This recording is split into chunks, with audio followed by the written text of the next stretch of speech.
Hey, what's up, soldiers? My name is Greg FPS, the Zombies Extraordinaire, and today we're going to be taking a look at the best camping spots in Infinite Warfare Zombies. Now, these are all spots that I have used. Now, I haven't used a lot of them because I usually don't camp, and if I do, it's only till about around 20 or 25, and then I start training. But if you guys know any other ones that I didn't mention in this video, definitely let me know down below. And without further ado, let's get right into the list. But before we do, if you guys wouldn't mind dropping a like and subscribing, that'd be greatly appreciated. We are so close to 100,000 subscribers now, guys. I can literally taste it. It's crazy. So without further ado, let's get right into the video, guys. Coming in at the number 5 spot for me is going to be at the bottom of the space Landslide, and this is kind of in that end cove area. Now, the reason I think this is a great spot is because pretty much all the zombies are going to come from straight ahead. So if you have a good gun, you can definitely protect yourself, and there's one spawn where they can spawn like right to the side of you, but if you go all the way back in the left corner, like kind of almost like right at the bottom of the slide, you can easily do a great job of killing zombies. And not only that, but all the zombies funnel through like a small area that's only like maybe 1.5 to 2 zombies wide, so you can get a lot of collaterals if you have like a sniper, for example, like I'm using in this gameplay. It's a really good spot, and I would highly recommend doing it. Now, I first wanted to test out above the slide to see if that was a better location to have an escape route to go down the slide, but I found out that there are really bad spawns. Like if you go all the way in the back, you can kill the zombies running on the bridge, but there's a spawn where zombies jump over a fence like directly behind you, so it doesn't work out as well. So I think the bottom of the slide is a really good option if you want to sit there and camp till about round 20. Now, all these camping spots that I'm going to mention are much better with multiple people, but I use them for solo games just to get some keys and rounds, so this one is pretty decent.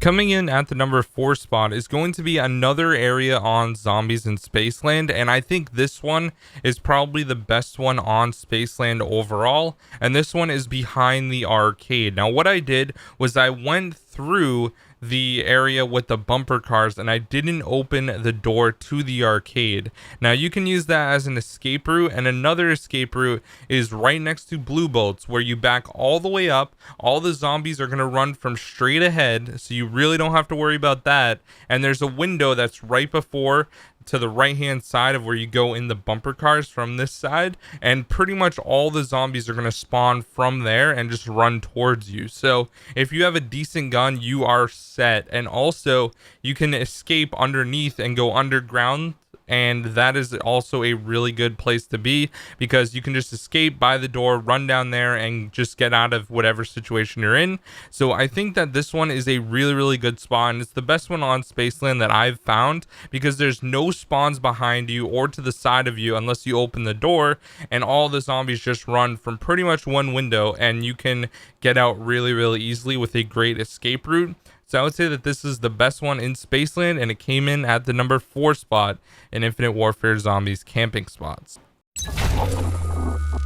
Coming in at the number 3 spot is going to be upstairs in the comm room, right next to where you enter the maze code when you're unlocking the Venom X manually. Now, the reason I think this one is really good is because you can keep the door behind you closed to go outside, and if you want to go outside for any reason, you can just take a different door, so it's not really that big of a deal. Another thing to keep in mind is in this gameplay, I did not turn on power, so I was only having cryptids spawn. It makes it a lot easier to get a lot of kills and go through rounds really fast, which is really nice. Now, you can't use this for any type of leaderboards that have to do with like zombie records or anything, but it's still a great way to farm keys and get a lot of keys every game. Now, in this specific gameplay, I was using the Masochist, which is a variation of the DCM8 that I bought right next to the hole to jump down to get tough enough.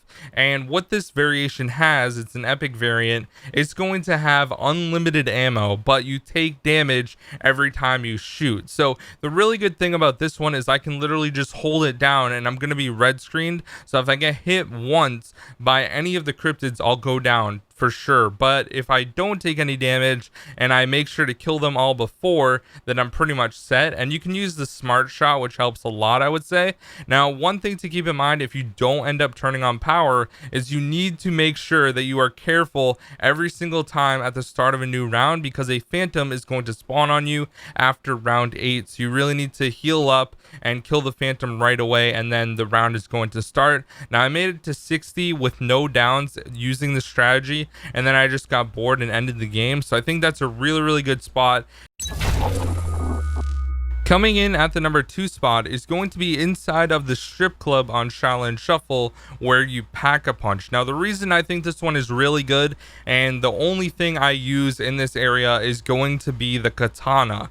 Now, if you have director's cut mode, you can buy the katana right off the wall, 10,000 points, and it'll still have 15k left over to run around the map, turn on power in all the locations, and find the things you need: the flyer, the film reel, and the coin that's under tough enough. So once you do that, you just open up the pack a punch, and you literally just sit there and you just keep swinging over and over and over. You can pack a punch the katana twice, so you'll have the upgraded abilities like feral instinct, and literally you just sit there and you just keep getting kills over and over and over. Now, the best round I made it to in this spot was 50, and once again I got bored. Now, I think this spot is super good for getting keys as well, so it's a really good camping spot. Now, I wouldn't recommend using a gun per se in this area, just a katana. So if you haven't done the Easter egg, then you can't really use this strategy. But as far as for people who have, use this strategy and try it out, because it's super easy. You literally just sit there and keep pressing circle. Now, you need to back up a couple times, because sometimes you'll lunge forward and then get hit from the side, which is never a good thing. But other than that, it's super easy, and you can pretty much just keep killing zombies over and over with the katana. And whenever you need to, you get red screened or something, just hop into pack a punch and the zombies will scatter, so you can kind of regroup yourself and get right back into it killing zombies. So it's a good spot because you can just escape into pack a punch, and I think it's one of the best spots in Infinite Warfare Zombies, so I gave it the number 2 spot. And coming in at the number 1 spot is going to be another spot on the Beast from Beyond. And once again, in this gameplay, I did not turn on power, so it was only 64 cryptids per round after round 30. And also their health is capped at round 30, so it's pretty easy to kill them. Now, my buddy Selkie got to around 420 just sitting in this spot. I know Steve used this spot to get even higher. I think it was like 497. I'm not really sure what other spots people used, but I think this is pretty much the easiest spot to get a really high round killing cryptids. Now, once again, you're not killing zombies, so it's a lot easier, but once again, you do have the phantoms spawning every single round, and every like 6 or 7 rounds, sometimes 8, they'll drop a max ammo. But you pretty much always start off with an insta kill or double points at the start of every single round, which is really nice. Now, all you pretty much need is a good gun. You can have the Venom X, the Mauler, the FHR, like pretty much any good gun. You can buy the Karma off the wall down there and maybe use packed magic or get packed, so you can pack a punch it right away.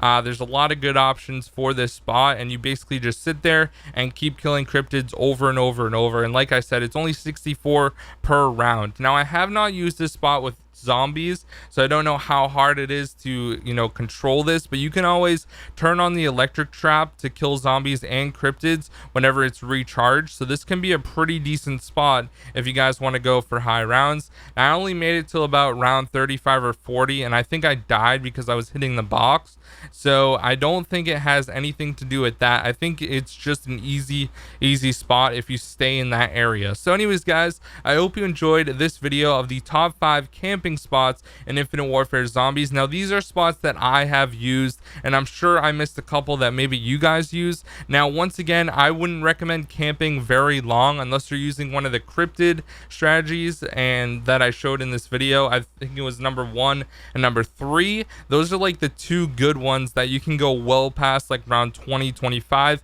But other than that, I wouldn't really say any of the other ones are amazing for camping for long rounds. Training is always going to be the best method for killing zombies in Infinite Warfare. So thank you guys so much for watching. Have an amazing day, and I'll see you guys in the next video. Peace out.